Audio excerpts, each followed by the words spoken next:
মাশাআল্লাহ, আজকে তো তোমরা আমরা সবক নিবে, ঠিক না? জি একটা কি গজল শোনানো যাবে? জি সুন্দর করে জি। শোনাও দেখি।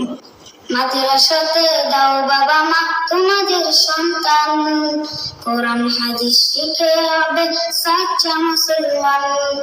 মাদ্রাসাতে দাও বাবা মা তোমাদের সন্তান, কোরআন হাদিস শিখে হবে সাচ্চা মুসলমান। ঈমান ও আমলে হবে মুমিন মুসলমান, ঈমান ও আমলে হবে মুমিন মুসলমান। কোরআন হাদিস শিখে হবে সাচ্চা মুসলমান, কোরআন হাদিস শিখে হবে সাচ্চা মুসলমান। তারা হরফে হরফে পাবে আল্লাহর পরিচয়, অন্তরেতে থাকবে সদা জাহান্নামের ভয়। তারা হরফে হরফে পাবে আল্লাহর পরিচয়, অন্তরেতে থাকবে সদা জাহান্নামের ভয়। দিন কায়েমে করবে যিনি সমাজ নির্মাণ, কোরআন হাদিস শিখে হবে সাচ্চা মুসলমান। ইনশাআল্লাহ। মাশাআল্লাহ।